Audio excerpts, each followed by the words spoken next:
Bismillahirrahmanirrahim. Assalamualaikum warahmatullahi wabarakatuh. Innal hamdalillah nahmaduhu wa nasta'inuhu wa nastaghfiruh wa na'udzu billahi min shururi anfusina wa min sayyiati a'malina. Man yahdihillahu fala mudilla lahu wa man yudlil fala hadiya lahu. Wa asyhadu an la ilaha illallah wahdahu la syarika lah wa asyhadu anna Muhammadan abduhu wa rasuluh. Allahumma salli wa sallim wa barik ala nabiyyina Muhammadin wa ala alihi wa ashabihi wa man tabi'ahum bi ihsanin ila yaumiddin, amma ba'd. Ma'asyiral muslimin rahimani wa rahimakumullah. Melanjutkan kembali kajian kita membahas kitab Ahaditsul Akhlaq yang disusun oleh Fadilatul Syekh Abdul Razak Ibn Abdul Muhsin Al-Abbad Al-Badr hafizahumullah ta'ala.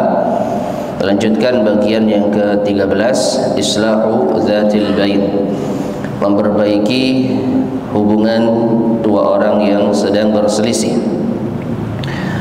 Hadis berikutnya berkata al-mu'allif hafizahullah, wa an Auf bin Malik ibni At-Tufail, dari Auf bin Malik bin At-Tufail, anna Aisyah radhiyallahu anha, bahwasanya Aisyah radhiyallahu anha ummul mukminin, istri Nabi sallallahu alaihi wasallam, hudditsa, pernah dikabarkan kepada beliau, anna Abdullah bin Az-Zubair,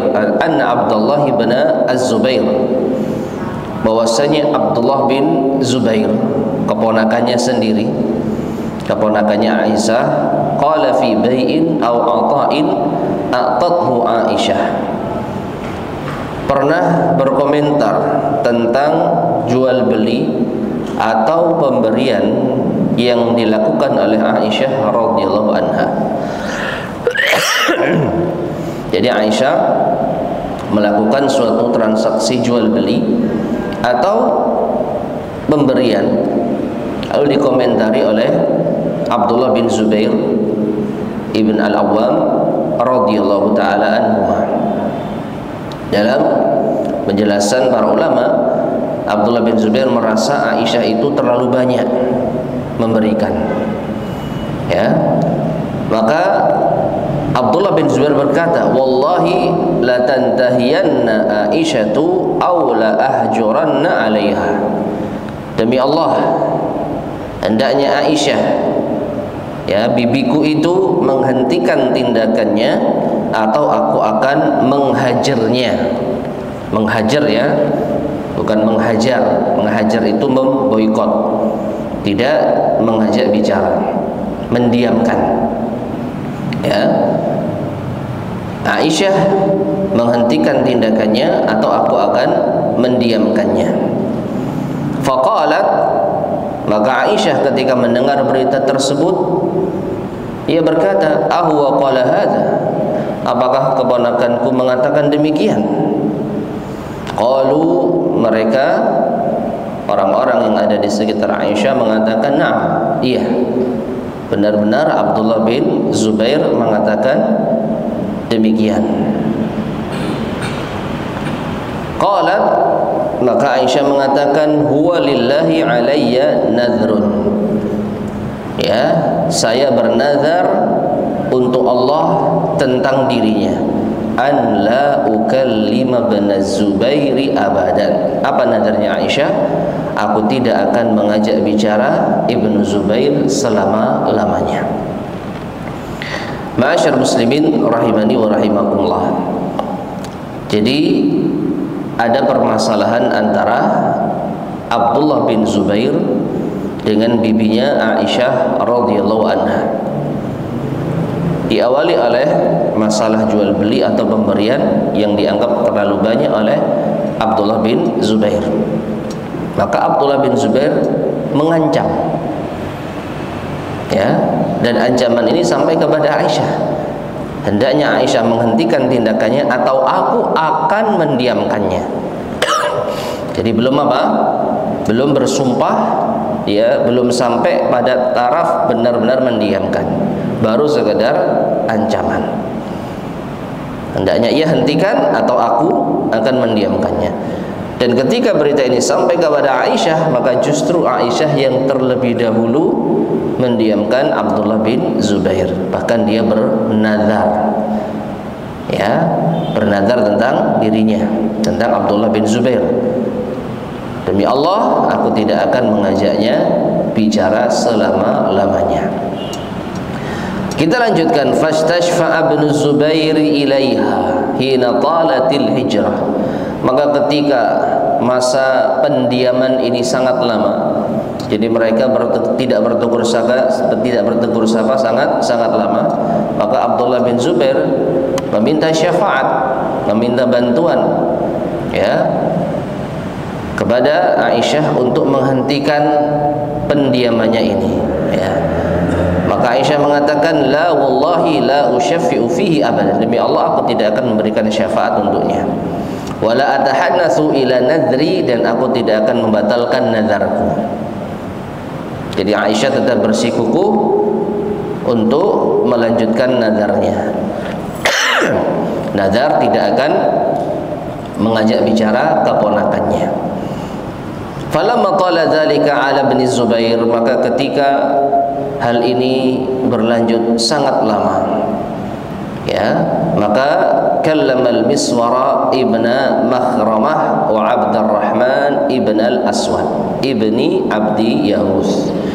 Maka Abdullah bin Zubair pun berbicara kepada dua orang yang bernama Al-Miswar bin Makhramah dan Abdurrahman bin al-Aswad. Wahuma min Bani Zuhrah, dan keduanya dari Bani Zuhrah. Wa qala lahuma, maka Ibnu Zubair berkata kepada keduanya, ansyudukuma billah, aku memanggil kalian dengan nama Allah, lama adkhaltumani ala Aisyah fa innaha la yahillu laha an tanzira qati'ati. Ya, sungguh aku minta kepada kalian berdua untuk memasukkanku agar menjumpai Aisyah, karena sesungguhnya tidak halal baginya untuk menunaikan nazarnya dalam memutus hubungan denganku. Ya. Jadi Abdullah bin Zubair awalnya langsung berbicara kepada Aisyah untuk memaafkan atau menghentikan tindakannya pemboikotan tersebut. Aisyah enggak mau. Aisyah tetap bersikukuh dengan yaitu nazarnya, tidak mau membatalkan nazarnya. Maka Abdullah bin Zubair meminta tolong kepada dua orang agar menjumpai Aisyah, tetapi diam-diam, ya, Abdullah bin Zubair ikut dengan mereka. Fa aqbala bihi al-Miswar Abdurrahman mustamilaini bi ardiyatihima. Maka datanglah dua orang tadi, Al-Miswar dan Abdurrahman, dengan mengenakan jubah atau mantel mereka berdua, ya. Jadi pakai apa, mantel yang besar, sehingga di situ wallahu alam Abdullah bin Zubair bisa menyelinap di dalamnya. Hatta sta'dana ala Aisyah radhiyallahu anha faqala, hingga keduanya meminta izin kepada Aisyah dan mengatakan, assalamu alayki wa rahmatullahi wa barakatuhu, anadkhulu, ya, mengucapkan salam kepada Aisyah, lalu bertanya, apakah boleh kita masuk? Qalat Aisyah mengatakan, udkhulu, masuklah kalian. Qalu, dua orang ini berkata, kulluna, apakah semua dari kami ini, ya, apakah kita semua boleh masuk? Qalat, Aisyah mengatakan, na'am, udkhulu kullukum, masuklah kalian semua. Wala ta'lamu anna ma'ahuma ibn Zubair, dan Aisyah tidak tahu kalau bersama keduanya itu ada keponakannya tadi, Abdullah bin Az-Zubair. Ya. Jadi di sini dua orang tadi meminta izin kepada Aisyah dengan bahasa yang jelas. Apakah kita boleh masuk? Aisyah mengatakan, iya, masuklah. Apakah semuanya boleh masuk? Ya. Di sini yang dipahami oleh Aisyah hanya dua orang, ya kan? Hanya 2 orang karena mereka cuma berdua yang nampak. Karena Abdullah bin Zubair sembunyi di balik jubah mereka berdua. Ya, tapi pada hakikatnya mereka berdua benar-benar meminta izin dengan jelas, semua kita boleh masuk. Ya, mereka berdua bisa dikatakan bertauriyah. Ya, semua kita maksudnya ya 2 orang itu dan 1 orang yang sembunyi. Maka Aisyah mengatakan, masuklah semuanya. Nah, barulah mereka berani masuk bersama dengan 1 orang yang tersembunyi tadi, Abdullah bin Az-Zubair. Falamma dakhalu, maka ketika mereka masuk, dakhala Ibnu Zubair al-hijab, maka Abdullah bin Zubair masuk ke dalam hijab. Ya, fa'tanaqa Aisyah radhiyallahu anha wa tafiqa yunashiduha wa yabki. Maka Ibnu Zubair pun memeluk Aisyah lalu memanggilnya, menyerunya sembari menangis. Taib ma'asyar muslimin rahimani wa rahimakumullah. Jadi sekali lagi Abdullah bin Zubair ini adalah keponakannya Aisyah. Jadi mahramnya Aisyah, anak dari saudarinya Aisyah, yaitu Asma binti Abi Bakrin. Asma menikah dengan Zubair bin Al-Awwam, lahirlah Abdullah bin Zubair. Ya.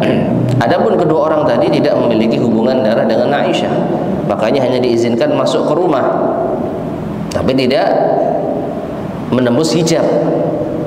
Ya, jadi masuk ke rumah tetapi ada hijabnya. Nah, setelah mereka semua masuk ke rumah, maka Abdullah bin Zubair langsung menembus hijab atau tirainya, langsung memeluk Aisyah karena beliau adalah bibinya sendiri. Wa tafiqal Miswar wa Abdurrahman yunashidaniha illa ma kallamathu. Maka Miswar dan Abdurrahman, 2 orang yang tadi masuk di rumah Aisyah, itu memanggil Aisyah tapi dari balik hijab. Kalau ponakannya sudah apa? Memeluk bibinya, sudah ada di dalam hijab. Ya, sedangkan Miswar dan Abdurrahman di luar. Ya. Wa qabilat minhu. Lalu Aisyah agar menerima keponakannya tadi. Jadi 2 orang tadi itu mengatakan kepada Aisyah, terimalah keponakanmu ini, ya, biarlah dia bicara. Ya, biarlah dia bicara. Wa tafiqat tudzakiruhuma atau wa yaqulani. Lalu mereka berdua mengatakan, perhatikan ini, innan nabiyya sallallahu alaihi wasallam naha amma qad alimti minal hijrah. Sesungguhnya Nabi sallallahu alaihi wasallam telah melarang sebagaimana yang engkau ketahui wahai Aisyah berupa pendiaman terhadap saudara muslim. Fa innahu la yahillu li muslimin an yahjura akhahu fawqa 3 layalin. Yaitu tidak halal bagi seorang muslim untuk mendiamkan saudaranya lebih dari 3 malam. Masya Allah, ya. Aisyah didalili. Ya, inilah manusia, terkadang lupa, terkadang lalai, meskipun wanita terbaik. Ya, maka tetap butuh diingatkan. Maka 2 orang ini mengingatkan Aisyah tentang sabda suaminya sendiri bahwa tidak halal bagi seorang muslim untuk mendiamkan saudaranya lebih dari 3 malam. Di dalam kondisi keponakannya masih memeluknya. Ya, jadi 2 orang ini berusaha untuk mendamaikan mereka berdua. Falamma aktsaru ala Aisyah radhiyallahu anha min at-tadhkirati wat tahrij. Maka ketika mereka berdua terus memberikan peringatan dan nasihat kepada Aisyah, tafiqat tuzakkiruhuma nadhraha wa tabki. Maka ini membuat Aisyah mengingat nazarnya dan menangis. Ya, jadi Aisyah sadar kalau dia telah bernazar sesuatu yang ternyata dilarang oleh Nabi sallallahu alaihi wasallam. Wa taqul, lalu ia mengatakan, ya, Aisyah mengatakan, inni nazartu wan nadru syadid. sungguh aku telah bernazar dan nazar itu berat. Walam yazala biha hatta kallamat ibn Az-Zubair. Maka senantiasa dua orang tadi mengingatkan terus hingga akhirnya Aisyah berkata kepada keponakannya tadi, yaitu Ibnu Az-Zubair. Nah, perhatikan nazarnya Aisyah apa? Tidak mau berbicara dengan Abdullah bin Zubair. Dua orang tadi mengingatkan Aisyah nggak boleh mendiamkan saudara muslim lebih dari 3 hari. Dan ini sudah apa? Terlalu lama. Tidak disebutkan berapa waktu yang ada, namun ini dipastikan lebih dari 3 hari. Bahkan Abdullah bin Zubair sudah berusaha untuk mengajak bicara Aisyah, tapi Aisyah tidak mau mengajak bicara. Hingga akhirnya Abdullah bin Zubair meminta kepada dua orang ini untuk datang ke rumah Aisyah lalu menyelinap di dalamnya. Ya, Aisyah awalnya hanya berbicara kepada mereka berdua. Aku telah bernazar dan nazar itu berat. Maka ketika mereka berdua terus menerus mengingatkan, akhirnya Aisyah mau bicara kepada ponakannya. Berarti dia telah melanggar apa? Nazarnya. Paham? Dengan berbicara kepada keponakannya, berarti Aisyah telah melanggar nazarnya. Ya, fa'ataqat fi nadriha dzalika 40 raqabah. Maka Aisyah pun untuk menebus nazar yang ia langgar membebaskan sebanyak 40 budak. Wa kana tadhkuru nadraha ba'da dzalik, dan ia betul-betul mengingat nazarnya setelah itu. Fatabki, ia pun menangis hatta tabulla dumuha khimaraha, hingga tangisan itu air matanya membasahi khimarnya, membasahi apa? Jilbabnya. Rawahul Bukhari, hadis ini diriwayatkan oleh Imam Al-Bukhari.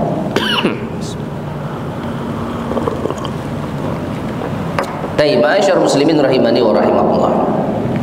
Sebelum kita membaca penjelasan dari al-muallif hafizallah Syekh Abdul Razak, maka pembahasan ini ya insyaallah jelas. Jadi Aisyah sedang memiliki masalah dengan keponakannya sendiri hingga bernazar tidak mau mengajak bicara selama-lamanya. Selama-lamanya. Ya. Maka keponakannya berusaha untuk mengingatkan bibinya, tapi bibinya masih belum menyadari.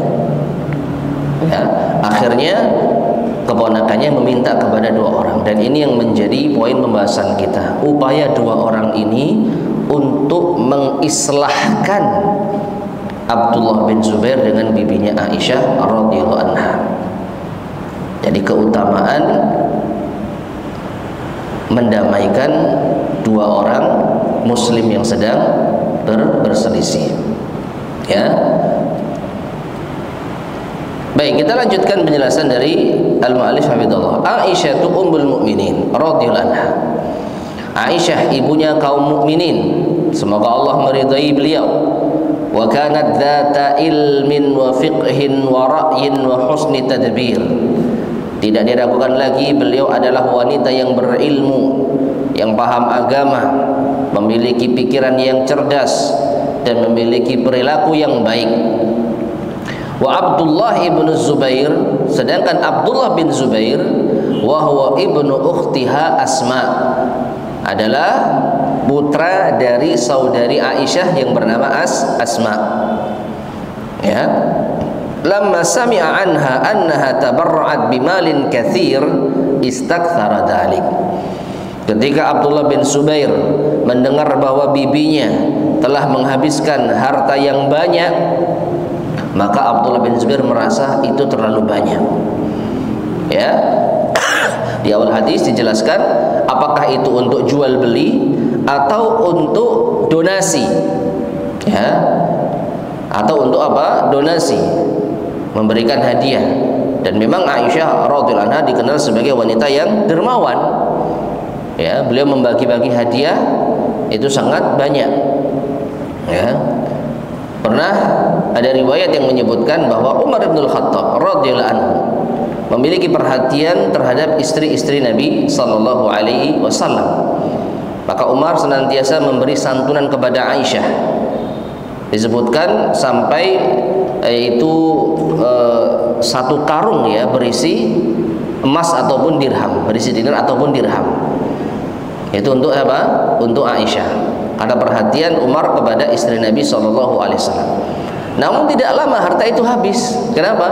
Karena setiap sore Aisyah keluar dengan membawa satu piring ya. Jadi piring ini untuk apa? Menyerok karung tadi berisi emas tadi.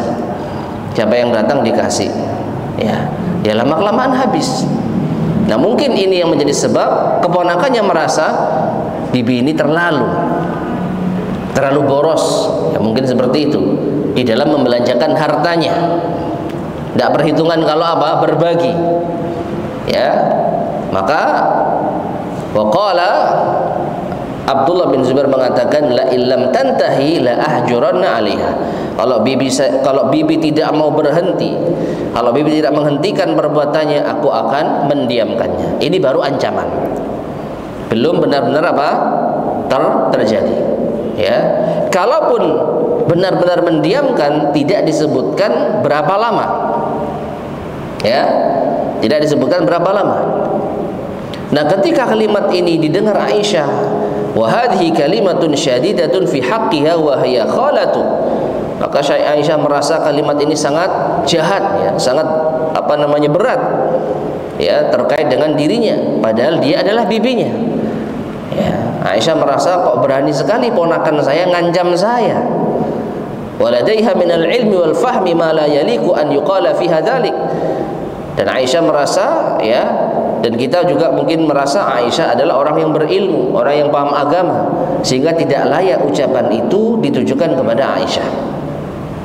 Jadi secara adil, kalau boleh kita sedikit memberikan kesimpulan, awalnya yang salah Abdullah bin Zubair. Kenapa dia mengancam bibinya untuk menghentikan perbuatannya, padahal itu hartanya, dia berhak untuk membelanjakannya, dan itu di jalan kebaikan, berbagi, membantu orang, bukan untuk maksiat. Ya, hanya saja mungkin Abdullah bin Zubair memiliki sudut pandang yang lain, merasa bibinya ini kasihan. Ya, kalau dia habiskan hartanya nanti gimana? Ya, yang kehidupannya, nanti makannya gimana? Mungkin ini yang menjadikan Abdullah bin Zubair sedikit protes untuk kebaikan bibinya. Tapi Aisyah memiliki pertimbangan yang lain. Harta yang ia miliki ya akan sirna. Maka selagi dia memiliki harta, lalu ada orang yang membutuhkan, maka dia tidak akan perhitungan. Ya, bisa dipahami ya sisi perbedaan pandangan. Abdullah bin Zubair merasa bibinya terlalu boros di dalam berderma, sedangkan Aisyah merasa Allah Subhanahu wa taala yang menjamin rizkinya. Ya, yang jadi masalah ketika Aisyah melakukan tindakan itu, dia diancam oleh keponakannya. Nah, ini yang menyulut emosi Aisyah. Fabalaghaha annahu qala dzalik, maka sampailah berita kalau keponakannya telah mengancamnya seperti itu. Wa tahaqqaqat an min sihhatil khabar, dan Aisyah memastikan, betulkah ya ponakanku mengatakan demikian? Ternyata apa? Betul. Summa nazarat radhiyallahu anha alla tukallimahu abada. Baru Aisyah bernazar tidak akan mengajak bicara selama-lamanya. Nah, ini kesalahan. Ya. Jadi kesalahan awal memang pada Abdullah bin Zubair karena mengancam bibinya, dan bibinya ya merespon juga dengan kesalahan, karena tidak boleh mendiamkan saudara muslim lebih dari 3 hari, sedangkan Aisyah bernazar tidak akan mengajak bicara selamanya. Wa dzalika li syiddati ma hasala laha min alam. Yang demikian itu kalau kita mau husnudzon karena Aisyah terlalu merasa sakit hati. Ya. Keponakannya kok tega mengancamnya seperti itu. Maka wahajarathu wastamarat hajiratan lahu mufiyatan biyaminiha. Aisyah pun mendiamkannya dan terus menerus mendiamkannya untuk menunaikan sumpahnya tersebut. Wa huwa yuhawilu an yastardiyaha falam taqbal. Dan dalam posisi itu sebenarnya Abdullah bin Zubair berusaha untuk meminta keridhaannya. Ya mungkin dengan minta maaf, wahai bibi minta maaf saya, ya. Ajaklah saya bicara, janganlah saya didiamkan. Tapi Aisyah saat itu masih terus menunaikan nazarnya, tidak menerima ponakannya tersebut. Fa fa'ala hilatan yatamakkanu biha min ad-dukhuli 'alaiha.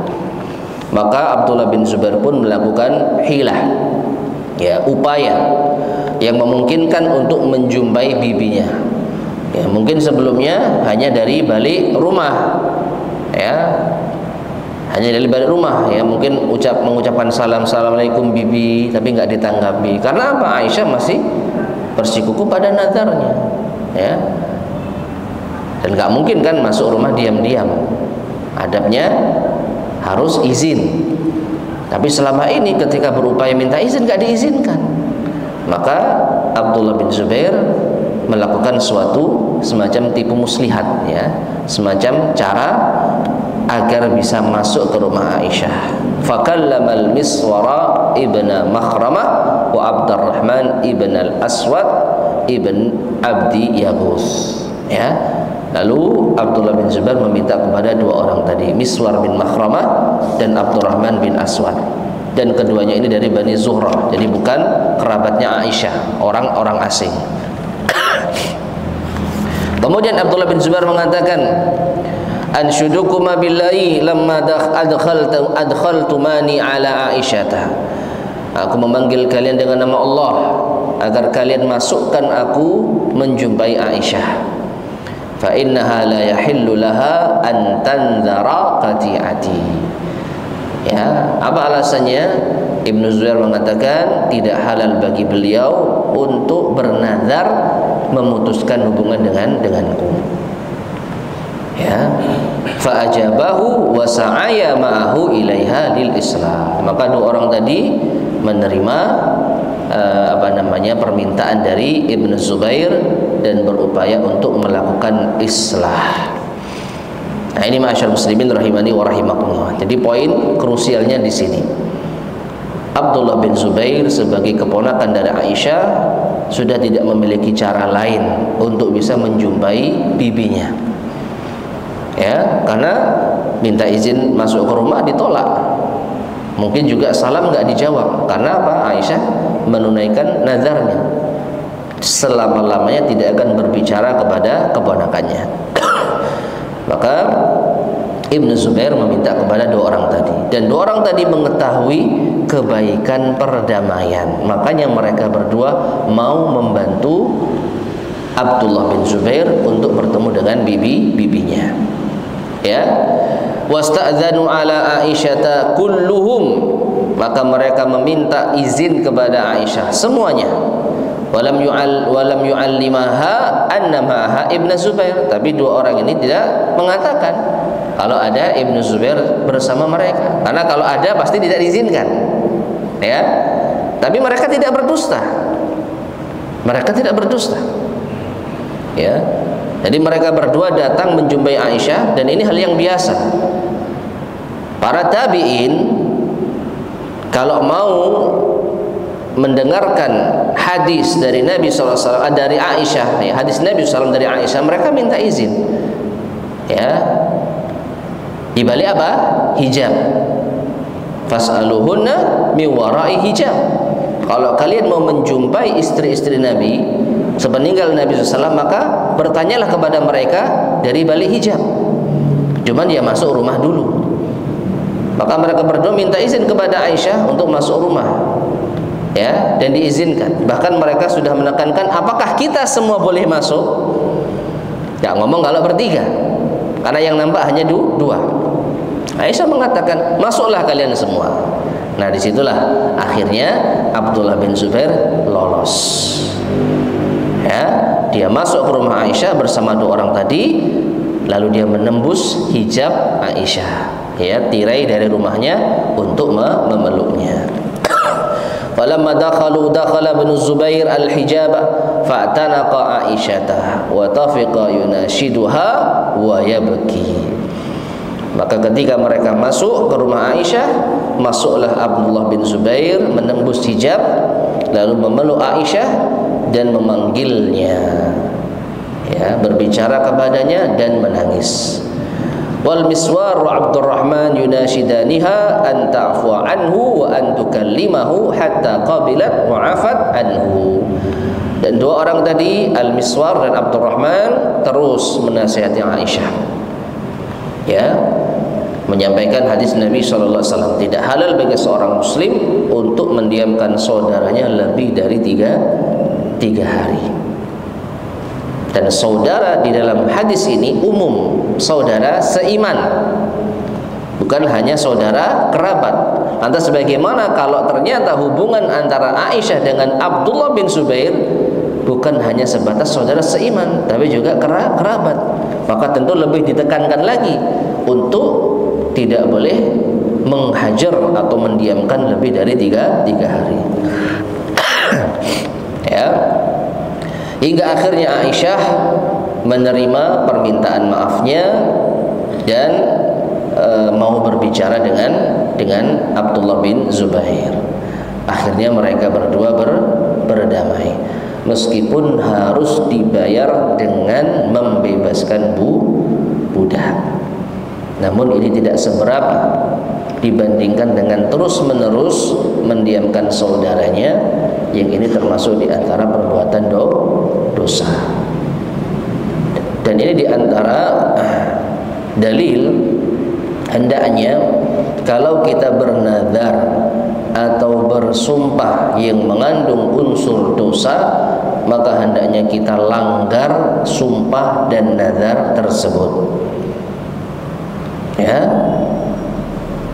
jangan kita lanjutkan nazar kita, meskipun kita harus membayar kafarah, meskipun kita harus membayar denda karena melanggar sumpah atau nazar.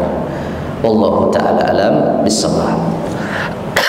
Jadi kesimpulannya, di sini ada upaya yang sangat luar biasa dari dua orang yang mulia, Al Miswar dan Abdurrahman, ya, untuk mendamaikan dua orang yang sedang berselisih, Aisyah radhiyallahu anha dan keponakannya Abdullah ibn Zubair radhiyallahu anhuma.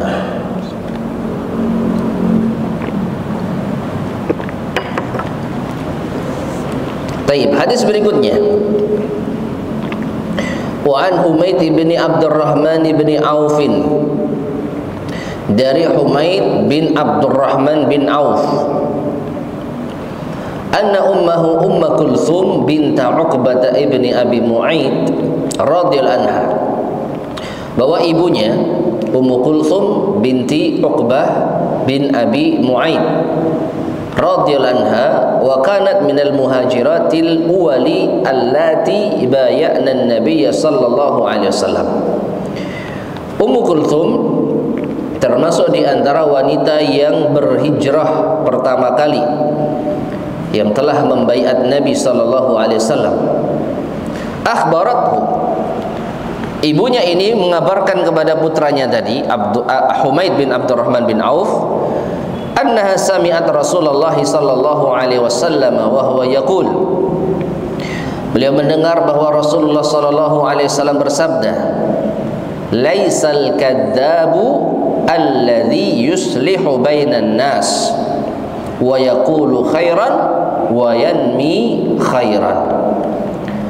Bukanlah pendusta orang yang berusaha mendamaikan manusia, lalu ia mengatakan hal yang baik dan menyampaikan hal yang baik. Muttafaqun alaih. Hadis ini disepakati kesahihannya oleh Bukhari dan Muslim. Wazada Muslimun, Imam Muslim menambahkan dalam riwayatnya, wa qalat, Ummu Kulthum berkata, walam asma'hu yurakhasu fi syai'in mimma yaqulun nasu kadhibun illa fi thalath. Dan aku tidak pernah mendengar beliau, yaitu Nabi sallallahu alaihi wasallam, ya, diberi keringanan di dalam sesuatu yang diucapkan manusia yang mengandung dosa, kecuali 3 perkara. Maknanya dosa atau dusta itu hukum asalnya haram, ya, tidak ada keringanan untuk berdusta secara asal, tetapi ada 3 hal yang diberi keringanan untuk boleh berdusta. Apa itu? Al-harbu, yang pertama ketika perang, wal islahu bainan nas, yang kedua mendamaikan manusia, dan ini yang menjadi pembahasan kita. Dan yang ketiga, wa hadithur rajuli imra'atahu wa hadithul mar'ati zawjaha. Ya, ketika seorang suami berkata kepada istrinya dan ketika seorang istri berkata kepada suaminya. Apa ini Pak bahasa gampangnya? Gombal. Tahu gombal enggak? Masya Allah, istri kamu paling cantik di dunia ini. Padahal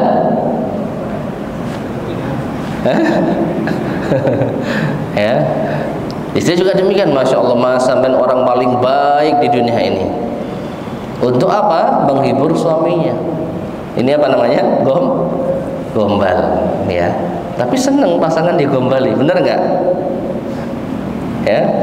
Jadi boleh berdusta hanya pada 3 perkara. Yang pertama perang. Ya, boleh berdusta. Ya, kalian bawa pasukan berapa? 100.000 pasukan di belakang saya, padahal cuman 100, nggak pakai ribu misalkan. Musuhnya takut, wah banyak sekali. Boleh. Yang kedua, mendamaikan orang. Boleh berdusta. Dan yang ketiga, pasangan saling memuji istri pasangannya dengan berlebihan, ya, atau menggombal. Taib. Kemudian Syekh Abdul Razak menjelaskan wa ma'nahu. Maknanya laisal kadzdzabul madzmumu alladzi yuslihu bainan nas. Ini khusus pada pembahasan kita. Bukanlah pendusta yang tercela ketika ada orang yang berdusta untuk memperbaiki hubungan manusia. Bal hadza muhsinun, bahkan ini orang yang baik. Idza sa'a fil islahi naqilan min haula ila haula. Jika ia berusaha untuk mengislah, memperbaiki hubungan, ya, membawakan berita dari orang ke orang yang lain, ya, min haula'i ila haula'i kalaman jamilan, membawakan ucapan dari orang ke orang yang lain dengan ucapan yang indah.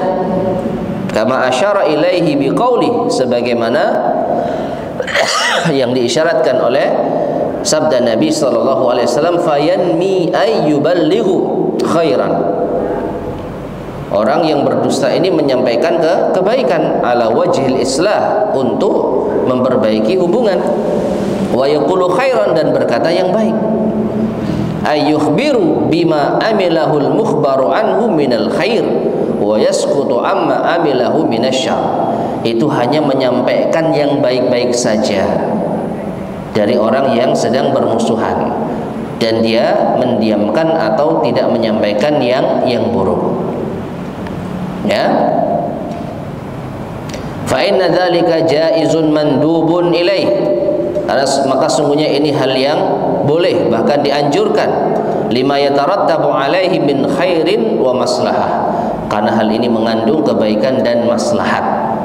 Walau ihtaja fi hadzal maqam ila al-halif fala haraja alaih, bahkan kalau butuh dalam kondisi ini untuk bersumpah, maka tidak mengapa. Ya. Jadi ma'asyar muslimin rahimani wa rahimakumullah, berdusta untuk memperbaiki hubungan 2 orang yang berselisih itu hukumnya boleh. Meskipun nanti akan dijelaskan, kalau bisa ya tanpa dusta, kalau bisa. Ya. Apakah mungkin? Ya mungkin saja. Misalkan kita orang yang ada di pertengahan, lalu kita tahu antara A dan B musuhan. Kita datangi A. A, kenapa kamu sama B? Maka A akan curhat. B itu sebenarnya baik, tapi dia itu ini. Jadi di awal menyebut apa? Baik. ya. Tapi di akhir bahkan seluruh isinya itu adalah keburukan. Tapi dia melakukan ini, dia begini, dia begitu, dia begini, dia begitu. Nah, akhirnya orang ini datang kepada si B. Perhatikan, ini bukan dusta. Orang ini mengatakan kepada si B, B, tadi saya datang ke A, kamu dibilang baik loh. Dusta enggak ini? Tapi, bukan dusta Pak, kan memang baik di awal. B itu sebenarnya baik, tapi dia gini. Yang disampaikan cuma yang baiknya saja. Tapi aib-aibnya itu nggak disampaikan, ya. Caciannya, celahnya nggak disampaikan. Maka ini bukan dusta, cuman dia hanya menyampaikan yang baik-baik saja. Jadi masyaallah muslimin rahimani wa rahimakumullah, ini hal yang sebenarnya penting loh. Ya, ini hal yang sederhana tetapi ini berdampak baik. Apa itu? Kalau kita mendengar ya curhatan teman kita, atau teman kita lagi ngobrol lalu menyampaikan, atau bahasa kita ngerasani, dan kita sudah terlanjur mendengar, ngerasani orang lain, tapi ada kebaikan-kebaikan yang disebutkan meskipun hanya sedikit. Saya akui fulan itu masya Allah baik, cuman dia gini. Nah, ambil yang baiknya ini, sampaikan kepada fulan. Masya Allah, antum dibilang baik loh sama fulan. Ini bukan berdusta, cuman hanya mengambil ya komentar yang baik, lalu yang tidak baik disembunyikan. Agar apa? Mendamaikan hubungan mereka. Taib, sudah adzan, silakan adzan terlebih dahulu. Bismillahirrahmanirrahim. Ma'asyiral muslimin rahimani wa rahimakumullah. Jadi berdusta untuk mendamaikan dua orang yang sedang berselisih ini dibolehkan. Karena Nabi SAW mengatakan laisal kadzdzab, bukanlah seorang pendusta. Artinya tidak dianggap berdusta, berdusta yang tercela. Sehingga maknanya adalah ini dusta yang diperbolehkan, itu untuk mengislah, memperbaiki hubungan manusia. Ya, bahkan di sini Syekh menyampaikan kalau seandainya butuh untuk bersumpah, maka ini diperbolehkan. Kalau kurang yakin dengan apa yang disampaikan, ketika kita berusaha untuk menyampaikan yang baik-baik dari saudara kita yang sedang berselisih, lalu sepertinya kurang meyakinkan, lalu kita bersumpah, demi Allah dia telah mengatakan demikian, demi Allah dia telah memuji antum, demi Allah dia telah menyesali perbuatannya, ya, maka ini diperbolehkan. Ya, dan insyaallah akan kita lanjutkan pada kesempatan berikutnya nukilan dari Syekh Abdul Aziz Ibn Abdullah bin Baz tentang bolehnya bersumpah apabila dibutuhkan untuk menamaikan dua orang yang berselisih. Wallahu a'lam bishawab. Baik, ma'asyiral muslimin rahimani wa rahimakumullah, ini yang mungkin bisa kita sampaikan pada kesempatan di malam hari ini. Kurang lebihnya saya mohon maaf. Sebelum kita akhiri, mungkin ada yang tanyakan, tafadhal silakan. Assalamualaikum warahmatullahi wabarakatuh. Ada kejadian sama teman kita yang enggak bulan, terus kita sebagai teman sejauh mana kewajiban kita untuk membantunya kan? Kalau contohnya yang bulan sekali-kali sudah kita kasih tahu, tapi tetap menolak berkenan untuk berdamai, sampai kapan kita sebagai teman harus? Dua-duanya atau salah satu? Salah satu. Baik, sejauh mana kita berupaya untuk mendamaikan dua orang teman yang mereka tidak mau bertegur sapa, meskipun hanya satu pihak saja yang bersikukuh tidak mau bertegur sapa, pihak yang kedua insya Allah mau menerima, dalam artian mau didamaikan, tapi satu orang ini susah, nggak bisa. Sejauh mana kita bisa berupaya. Wallahu a'lam bishawab, semampu kita. Semampu kita. Ya, artinya jangan bosan-bosan. Meskipun mungkin dia tidak mau menerima, ya, dia tidak mau mendengar, tapi selama ada kesempatan sebisa mungkin kita sampaikan. Ya, diabaikan ya sudah.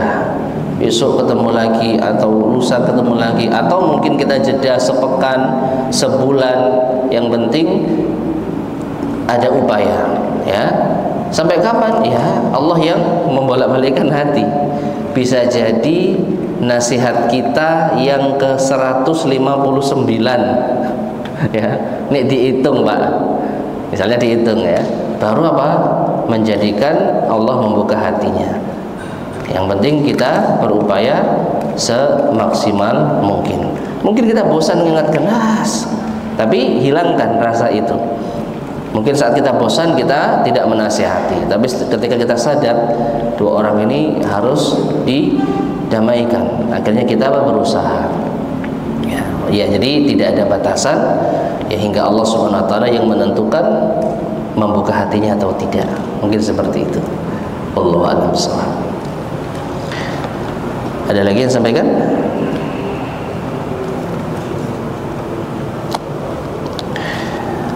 Baik, jika demikian kita akhiri. Subhanakallahumma bihamdika asyhadu an la ilaha illa anta astaghfiruka wa atubu ilaik. Walhamdulillahirabbil alamin. Wassalamualaikum warahmatullahi wabarakatuh.